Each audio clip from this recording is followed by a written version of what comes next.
What's up, fellow classers? It's Apollyon here, and we are gonna go ahead and take a look at some air attacks from our latest war against Code Enigma. We pulled it out at the end. I think it was 80 to 79, something like that. 1 star over them. Really fun war, but had some really good air attacks as well as some ground. I think I'll do some ground in the next video. But let's go ahead and get started. I'll try to mix it up with a couple different styles of attacks.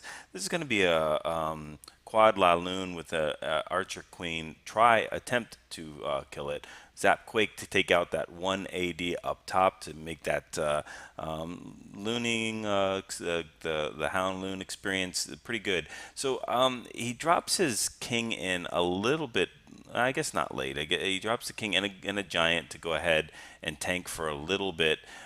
Drops the wall breakers that do get open, but that king is just overtaken by the baby dragon too quickly, so this is going to actually be a fail as far as the Archer Queen kill, and I don't even think he's already used his Queen ability, so there's no way that he could get this Queen, especially with the cannon on top of him. So it's about it for that. The Queen is going to one-shot her, and I don't even think she gets a shot, but that's just the power of this attack. You can even fail. You can have the Queen up, and the Queen is almost full health too. He's already starting his La Lune, and he's got 4 hounds and I think 20 something, 21 balloons, 20 balloons, something like that. So he's got a max one coming in from the bottom. Again, doing that horseshoe freeze. Actually, it's not too bad there. It leaves the hounds pretty much tanking for those loons. They just get stuck at this spot right here with that sweeper blowing. Those loons cannot get through. There's finally the haste that's going to push them through. Thank goodness. The queen is just going to have a field day. It's like shooting ducks going in for these things. But these little pups are going to go ahead and do some serious damage. While she was shooting the loons, now she's trying to get all those pups down, and she's just not going to be able to. They're finally going to overpower her. So we've got a couple of defenses up top. One defense going down, just I think about 8, maybe 10 something balloons. That he's got a decent split all over the place with minions, pups, loons that are splitting. Just really good loon deployment. So this is a good example of, even if you don't get the queen, it doesn't mean that your raid is over. Didn't have a poison, and I think that's one of the big problems. I think he should have probably swapped in a poison for the for one of the hastes. It would have got the queen, and I think I don't know. We could always see what the difference would be. All right, let's jump down to the next one. 15. We're gonna check out an Archer Queen Walk La Lune here. So we haven't looked at the actual healer Queen Walk yet. So let's see where he's coming in. I'm gonna have to remember this. Okay, yeah, he comes in the right at 3 o'clock. So he's triggering all the I think the air targeting clan castle troops there. With a minion and starting that queen walk. There we go with another minion there. So I think it's almost all archers. Yeah, so the whole entire clan castle is filled with air targeting troops. So could have dropped the giant there instead. Doesn't really matter. But the thought is there. If you only have like a bunch of Valkyries and a baby dragon, it's a really good strategy because it will pull out the baby dragon, and then when the La Lune comes on the back end, they're never going to trip those Valkyries. They'll never come out. So we've got the queen going and taking care of that clan castle, taking care of the barbarian king, and we have a jump to go ahead and get her in. Baby dragon funneling up top, allowing the queen to go ahead and walk straight through that core, and he's got bowlers in the clan castle to go ahead and help her with that, as well as dropping the king there. So everybody's going to go ahead and start moving through the core. They've already got 2 air defenses, and they don't really need to get the bottom one. The bottom one is extremely simple. Just a couple loons will get that. There we go. As it drops the hounds there to go ahead and just stay on there for 1 second. Doesn't even need to drop a spell or anything. And now he'll go ahead and push them through to the next air defense. Queen is just, she's pretty much stuck for the rest of the race. She's going to be punching through some walls, getting a little bit of cleanup done, but he's really going to rely on the rest of this La Lune portion of it. So he's got the one loon that he's held. Well, he did hold. He should have held it a little bit longer. That deployment there did absolutely no good for him whatsoever. He could have actually held it here to back end against that wizard tower, and that would have been a little bit better. But he's just got so many, it really doesn't make a difference. He does have a lava hound, I think, still that hasn't popped, so that's tanking for him as well. But he's just, I think he's got like 10 loons still left over, maybe even a little bit more. So that's pretty much done here. That queen has busted through the wall, but she's trying to bust through another one, so she'll clean up the bottom part, and I think there is a builder hut there that the wizards or archers will get. So very nice attack.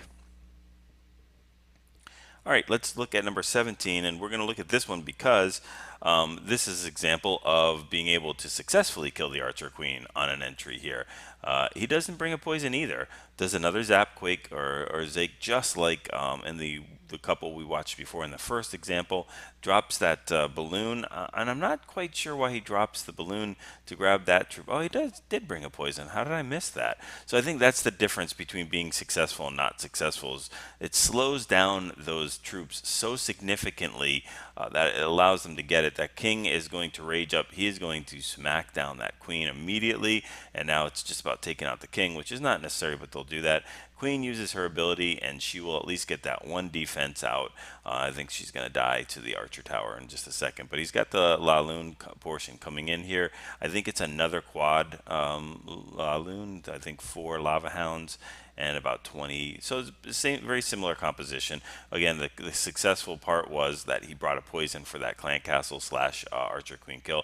Starting to see a lot more air skelly traps out there, which actually they do a pretty good chip in away. The only issue with that is when these pups come, that's exactly where they go, is they start taking out these those air skellies, and they really don't get a chance to do too much damage.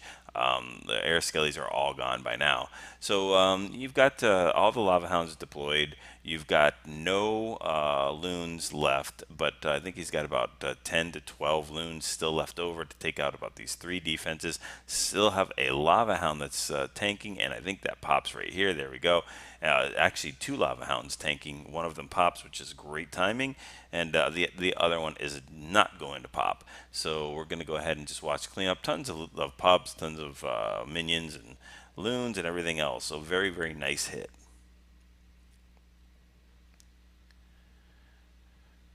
All right, number 18. I wanted to show this because Josh does a really cool job with this the ZapQuake right here.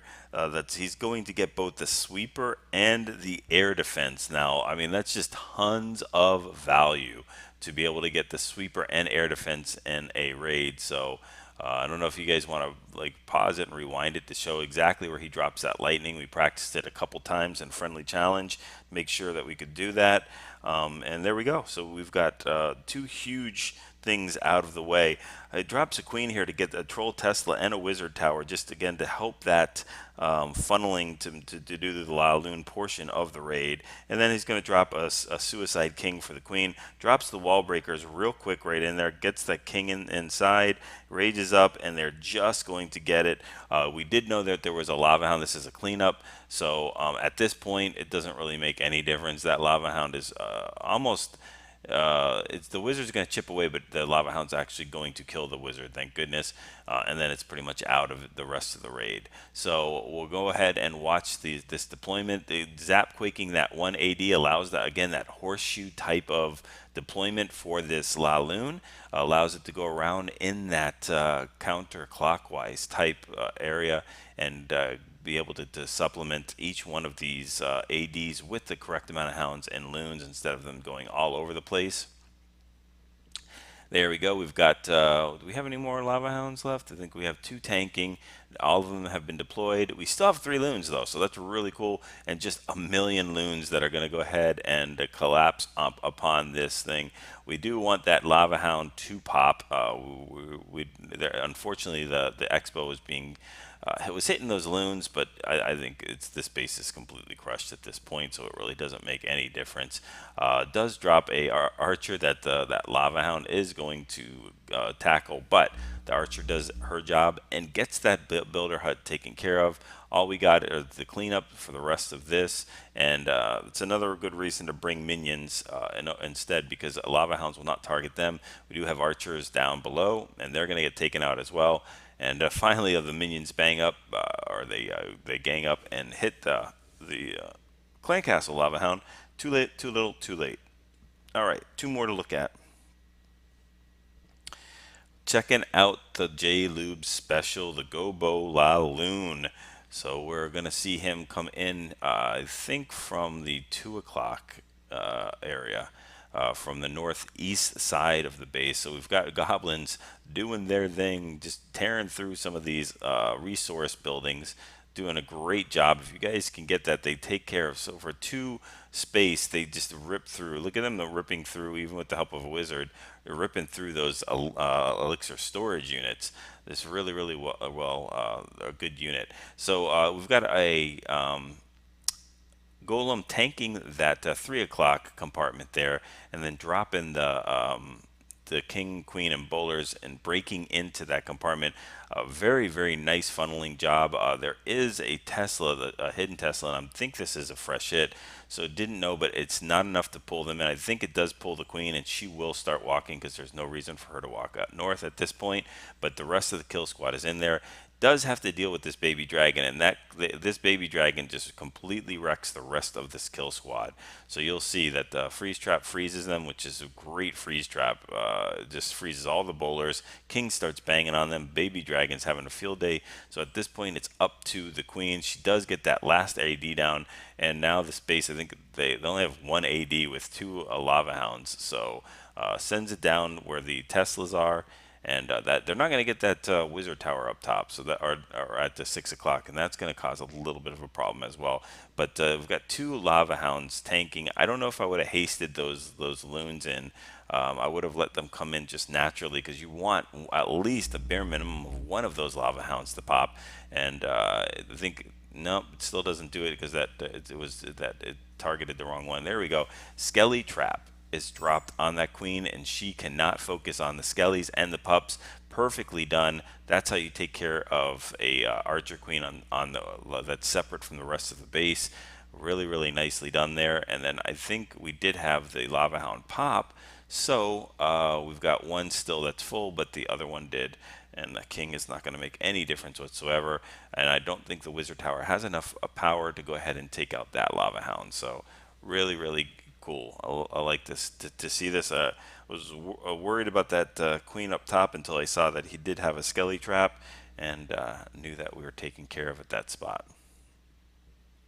Last one, we have Odin going in on number 29. A little bit lower heroes, and we haven't showed Odin in a long time, so wanted to get that attack in. Another GoBoLaLoon, but why not show an attack that has 24, 25 heroes instead of the normal 28, 28, 30, 30, whatever heroes. So we've got a golem going in on the bottom here with wizards funneling, and this was a fresh hit, so didn't know about the troll, that hidden Tesla there. And things do not go so well on this entry, but a really nice recoup and a nice improvisation to go ahead and get the 3-star here. That 1 golem is just getting fried up top by that enemy queen, and another hidden Tesla that it's getting drawn. So that and then the other golem is pretty much going down the wrong way to the 6 o'clock compartment where they should be taking the jump. That golem is not going to reroute anytime soon, so it's up to the king, queen, and bowlers to get in there. Fortunately, there was a very nice funnel, but the bowlers, at least one of them is going to walk towards that the gold storage unit, but he does have the king, bowlers, and queen coming into that compartment through a jump. And I think we had a wall breaker fail on the entrance too, so very nice improvisation on that jump. And we've got 2 lava hounds that are going to have to get through 3 air defenses, which if you would have asked me, I would have said this raid is probably over, but it's not. It's got a rage and a heal. So we've got a good rate, just a really nice job with the deployment of the loons and hounds here. So we've got the last lava hound going down, and that hero pup trips the freeze trap, which would have caused so much problems for these loons. They would have been frozen right here, just taking tons of damage by the that air defense. But so many loons, it really wouldn't make a difference. And we do have the hero queen still alive, so a not so smooth entry comes out to be a really nice attack. So we've got the 3-star there. So hopefully you guys enjoyed this. If you if you haven't already, like and subscribe. If you haven't already shared with your clanmates, go ahead and share these videos with them. I'm sure if you guys get something out of it and you enjoy it, they will as well. Go ahead and use the friendly challenges to get these attacks down. Get used to the deployment timing, everything like that. That's what it's all about. Check out the last video I just put out about cleanup attacks. Really, just the timing makes the biggest difference, or where you place the troops. One tile can make the difference between a 3-star and a 1-star. So get used to all that kind of stuff. Practice makes perfect, as they say. Go ahead and get those 6-star clan wars, and like I said, practice those 3-star attacks.